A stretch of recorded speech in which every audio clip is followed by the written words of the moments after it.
Yo, what up? It's Donut, and I'm tuned in with the great Santos Bonacci and Jeff Hughes. I loved your podcast with Killa Priest from Wu-Tang Killa Bees. Yep. It's funny because when I was in LA, I did a presentation at Burbank called All is Atum. Anyway, the week prior to that, I had a friend called Zen on Facebook said, look, I'm working with artists and connecting them with businesses and opportunities. Come and meet some of the people I'm working with. And one of them was Killa Priest. He took me to a clinic in Beverly Hills for magnetic healing alternative therapies. Superstar guy. And Killa Priest was there at the front, and I didn't know who he was. I didn't know who Wu-Tang Clan. My son, of course, who's a producer of rap, he's been following Killa Priest, one of his favorite rappers of all time, for decades. So it's really, really funny how it happened. When I realized I was with Killa Priest and I was going to be doing a show with him, I thought, I might see what my son thinks of this guy. I mean, he knows all the rappers, right? And my son was blown away. He couldn't believe it. And eventually we got to do one with my son. And that show ended with me in an earthquake in Oaxaca, Mazunte. I was in an earthquake. And they saw it, and they saw everything. My room shook. They saw the whole lot. What happened? Earthquake, man. No way. Get out of here. Wow. That's how the show ended. Wow. Yeah, so Killa Priest, I'm a big fan of his too. I got to hang out with him and do a video in 2012 or something. So wow. I had a good experience with him. Yeah. Everyone has their greatness, and some people are fortunate enough to be able to share their greatness with the world. And others like to keep it to themselves. But when you meet a great one, it's a wonderful thing. The universe creates these opportunities so that we can expand our greatness, So we need each other. We all make each other great. We all have our own greatness, but we need to work in this particular way on the earth with mixed varieties of evolution, spiritual evolution of souls and races and denominations and creeds. And it's so convoluted, but it sorts out the chaff from the wheat. Everyone's task is to improve in some way or another. All mystical teachings of salvation, including Christianity, teach about purity and ascending and, optimizing oneself and enjoying a better life in the afterlife. You brought up All is Atum. The Facebook Meta logo, backwards, it sounds like Atum. It is. It absolutely is Atum. That's the first thing that stood out in my mind. It can't be anything else, guys. It cannot be anything else. It just cannot be. That sine wave, that Mobius strip, that number 8, that is meta or atum backwards, but everything is atomic. Everything. It's funny too because meta in Hebrew stands for death. It so does. Metaverse, death verse. It does. It also means in the middle of, and it also means a goal. It's a goal, like your basketball hoop. The goal is to get it in that center. It's the goal. This is our new goal. In Italian, in Spanish, meta is a goal that you want to achieve. And goal, the gold, and God, those 3 words are the same Trinity thing that's going on, right? That's the Trinity of the process of what's going on in the universe. There's always those 3. So it's golden light, which is white light, but the true color is gold. That light, which, it gets refracted in the prism and then comes out with 7 rainbow colors. Meta, so it's not only death, it's also the goal, as I said, but it's also in the middle of. It has to do with matter, motor, motion, and speaking, because MOT is French for word, motto. So what's a motto? Well, backwards, it's Atum, Adam, because he is the one who can speak. The animals do not speak. They make sounds, but they do not possess the power of speech. Whereas Atum, backwards, Motto means to speak. And so that's why here a language in Spanish is idiom. Well, idiom is Adam, the one who speaks an idioma, a language. Isn't that a lot to do with the Bible too? How they talk about Adam and Eve. Adam is an actual atom. Yeah, that's what atom is right there. And the rib of the atom is a magnetic line of force. Adam's ribs would be the black ribs, the dielectric lines of force. And so to make Eve, he gave one of those ribs. So in other words, what happens is atoms are just nothing other than torus fields, small torus fields. And a hydrogen atom is the smallest torus field that occurs in natural phenomena. There's no smaller torus field than the hydrogen. And that is atom. Hydro is door, which is tor, which is torus field.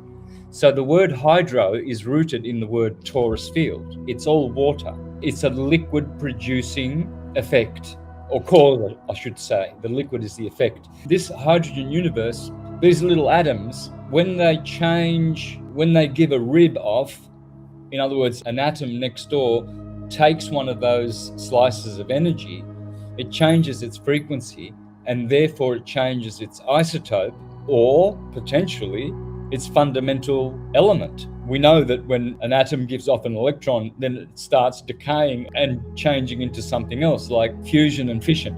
So all that is atoms and evens.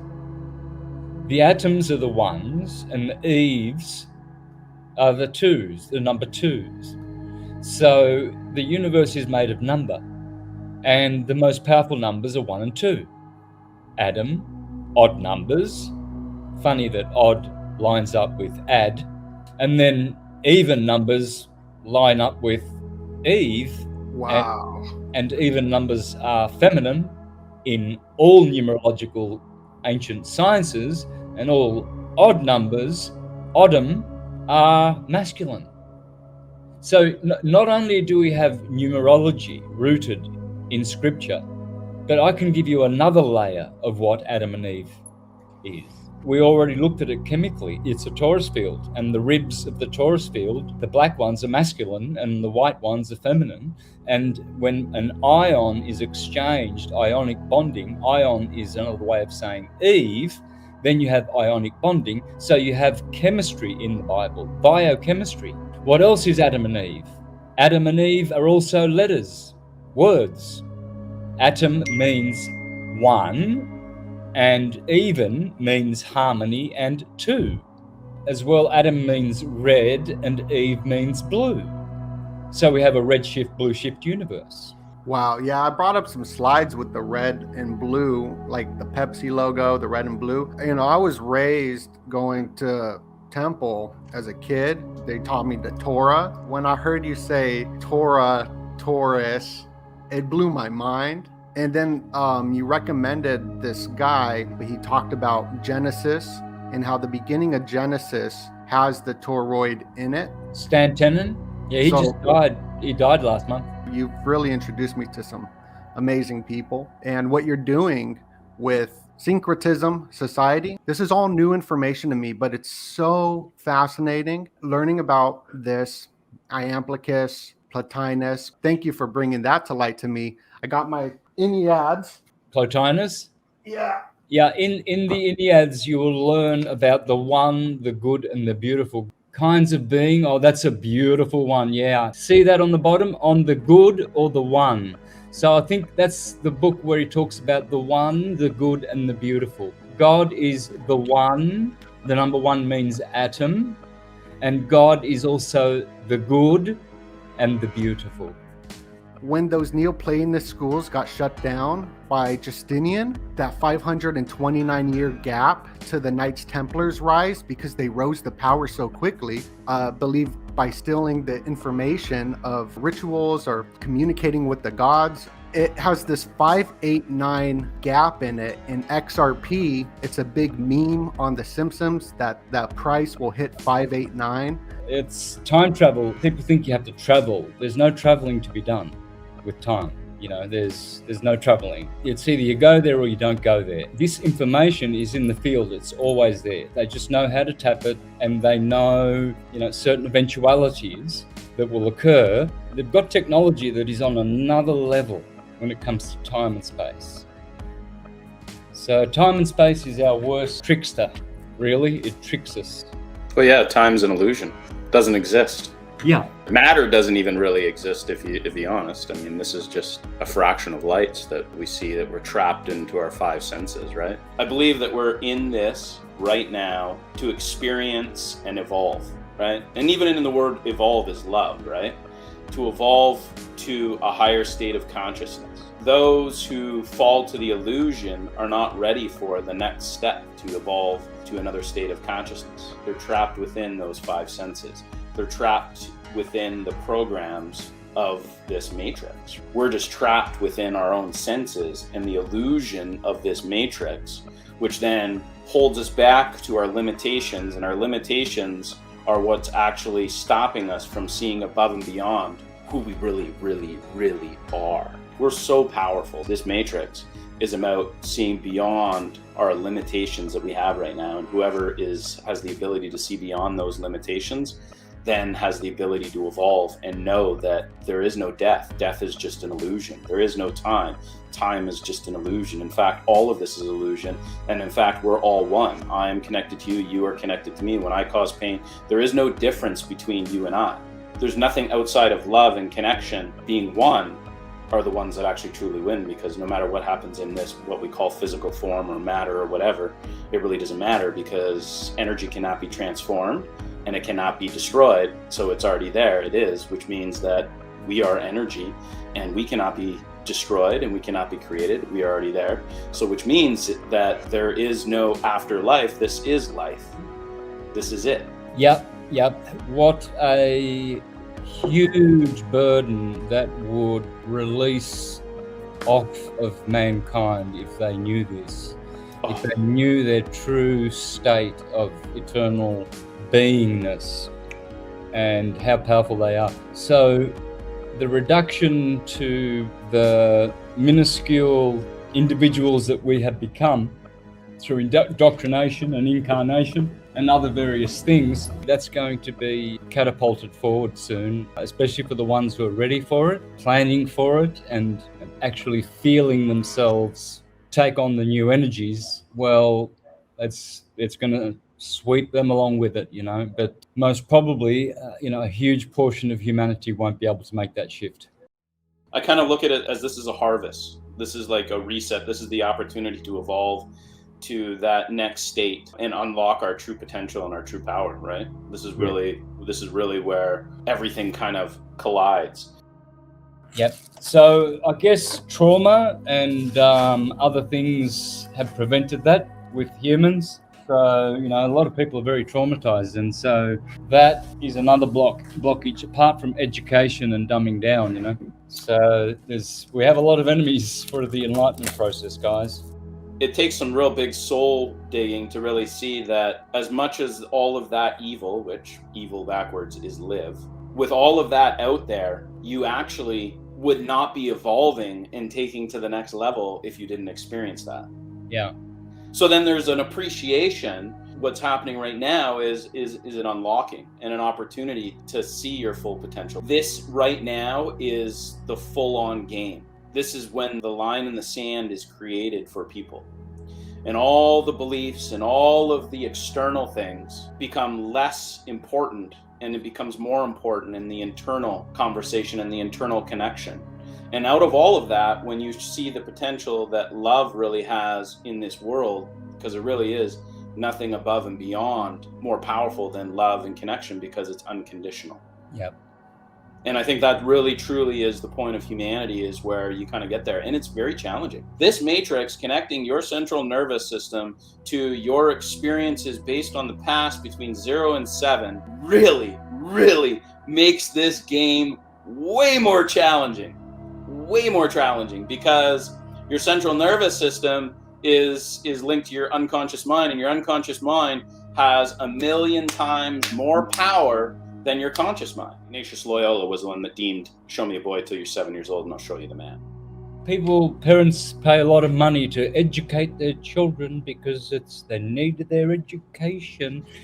They would learn more in one day at home, just doing research on the internet. You can learn anything you want at home. Should you need a teacher? Should you need a guru, which we all do? We all need teachers.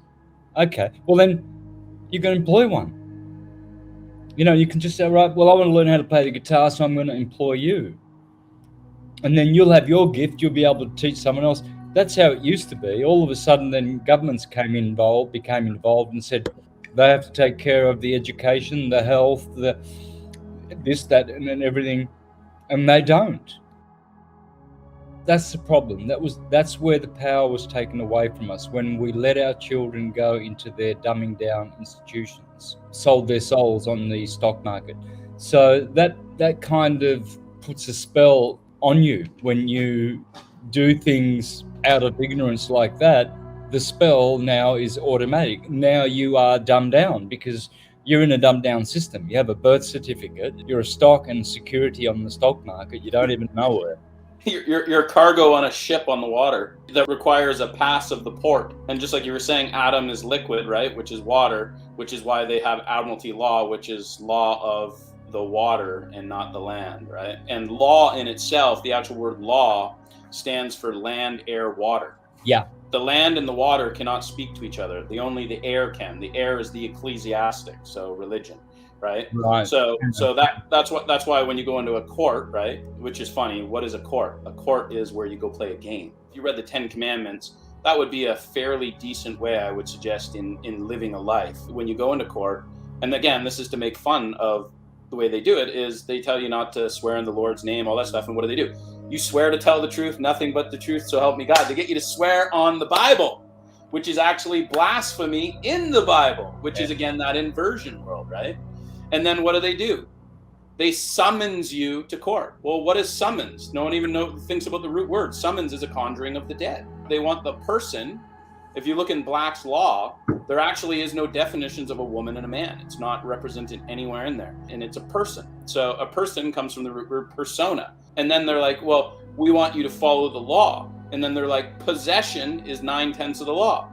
Well, possession means to own something or what? To be possessed by something. So it's this death cult. They tell you that they have interest in you, right? So the interest. Well, what's the root word of interest? Interrupt your rest. I'll rest you. I'll rest, to take away rest. It's very interesting when you start reading like the etymology Santos does with a lot with words and stuff like that. When you see the game that's being played with the spelling and the spells and the vibrational frequency of all of the sigils and the languages and stuff like that. The spell casting. Yeah, it's real. Yeah, of course. Broadcasting. Mm-hmm. Media. Broadcasting. Yeah, media. What's the anagram of media? My idea. And by the way, it's the same word as meta. Media and meta are the same word. Yeah. Government. Governe mente. Mind control. Meta also can mean through. So it's an incredible word, but it always goes back to Atum and the reverse meaning of Atum. They went to go look inside of an atom, and do you know what's inside of an atom? Infinitely nothing.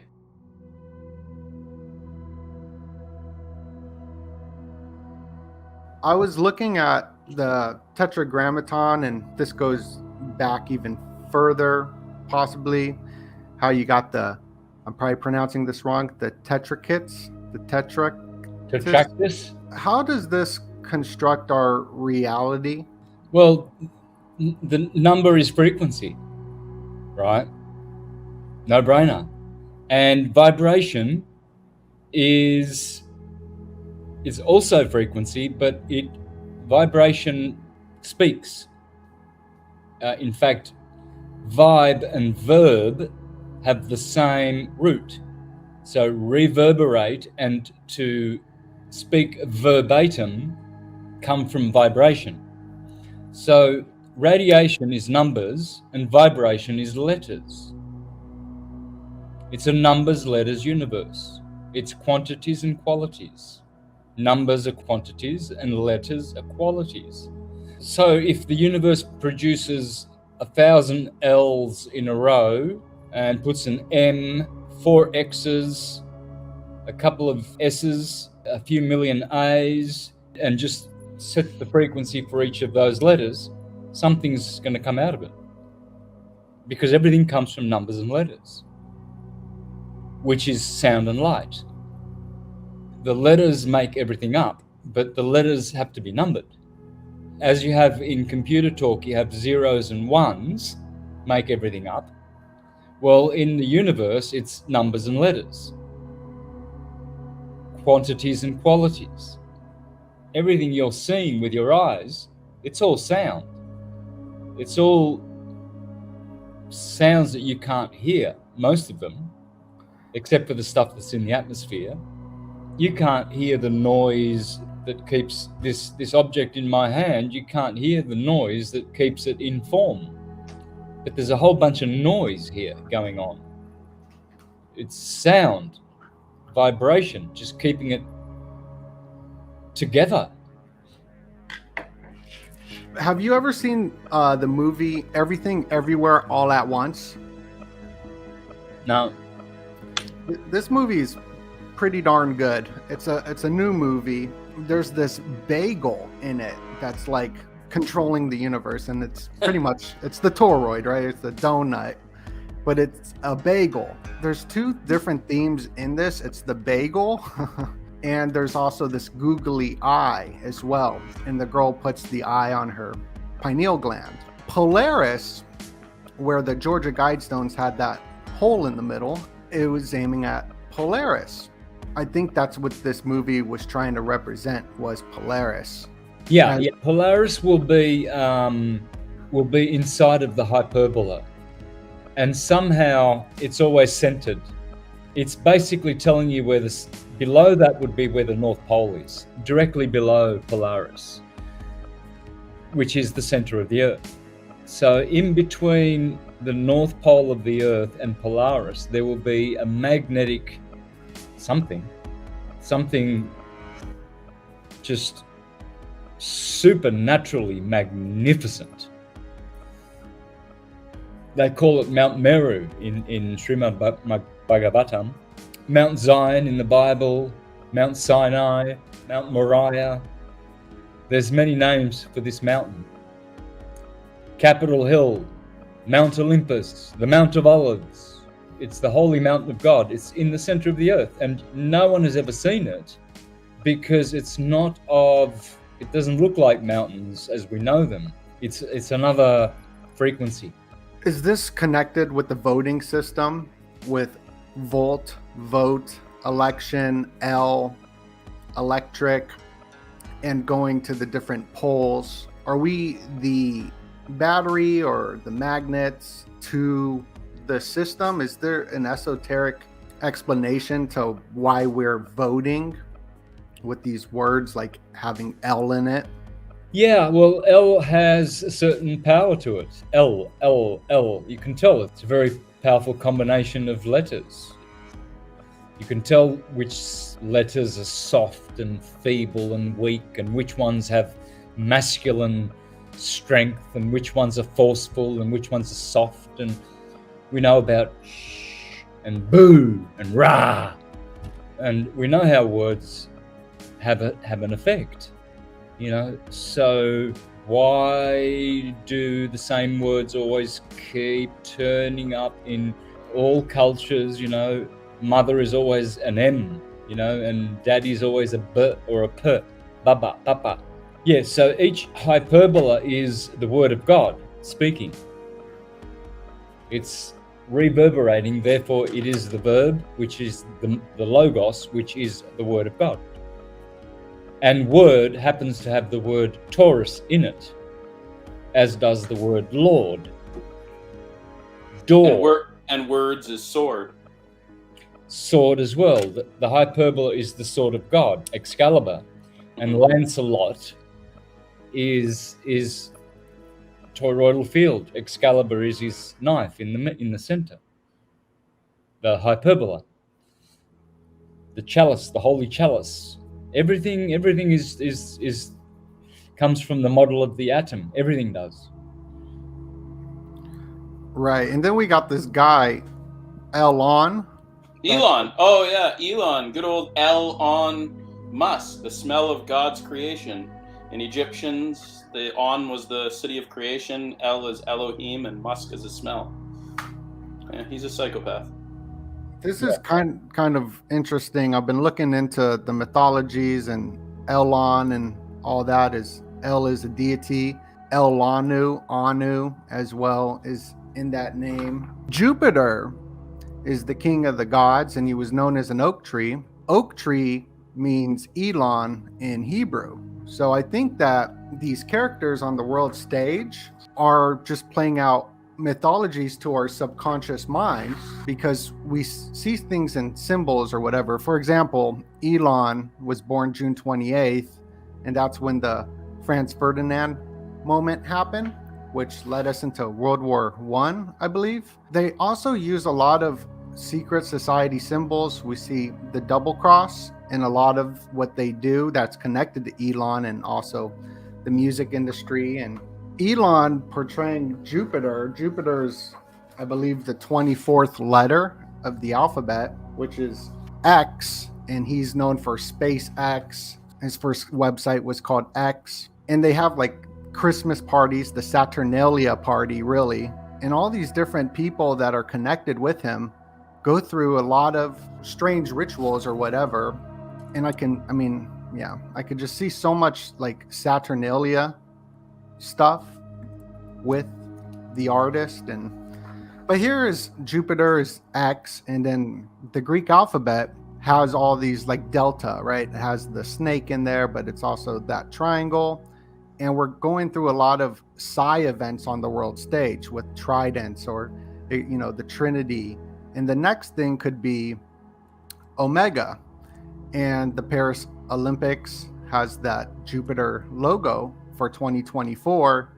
So I mean, there's just all this occult stuff happening, but this 23rd letter being the psi, the trident symbol. We just see that trident symbol. So I guess what my thoughts are is, or a question, do you have any comments on what I'm looking at? Am I just going down a rabbit hole that's just insane? Or is there a connection to like these mythologies, this hero journey? Absolutely, brother. Everything you've just said, it all connect. That's what syncretism is all about. It connects all things, not just sciences, but all things. They are all connected. Everything you just said, they are all connected. They're all tied into each other in one way or another. So you're on the right track. Now that you're on the right track, you just have to keep persisting, because everything that you discover will have more meaning, but tomorrow it will expand and have more meaning again and again and again. So get ready for the ride, because everything is going to change in frequency, in nature. So what you're noticing now, the capacitance of your mind to notice things, that also is going to expand. That's why people now all of a sudden, they see ones and twos every time they pick their phone up. They just see things that they never noticed before. Well, that's because things are changing. With what I'm learning about Neoplatonism, like I said, I'm a beginner, so if I'm wrong about anything, please tell me. A lot of the music industry is all about Crowley. You see Jay-Z, the Beatles have the Crowley, and I'm a fan of the Beatles. I'm not dissing anybody or anything, but this was a big influence, was Crowley, even in the Hannah Montana. What's the difference between Iamblichus, who if I'm wrong, tell me. Iamblichus kind of wanted to be in harmony with gods, rather than Crowley spiting that connection where it's their own will. Is there a difference between that? And yeah, Crowley works for the Nephilim, and Iamblichus works for nature. You want to know what else is really funny? Aleister Crowley, Barbara Bush is his daughter. I know. Yeah, so Barbara Bush is the daughter of Aleister Crowley. So then George Bush Jr. is the grandson of Aleister Crowley. I'm so grateful to have both of you on. Thank you so much. Closing statements, Kent Santos and Jeff, will you tell everybody where to find you? And closing words, please. Mr. Astrotheology, YouTube, BitChute, Odyssey, Rumble, and join the Academy, syncretismsociety.com. For me, just connect with your internal self. Understand that everything is just an illusion, and as much as we want to own or not own, actually pass on that it's not our fault, we have nothing to do with it. In fact, you have everything to do with it. And the moment that you start seeing that everything is happening for you and not to you, your life will change. You're all one, you're all connected. Death is just an illusion, and if you stop worrying about death, then you shut down your central nervous system, and when you shut down your central nervous system, you shut down your unconscious mind from a fear base of survival, and you give more space for the conscious mind and the creative side of you to connect with who you actually really are.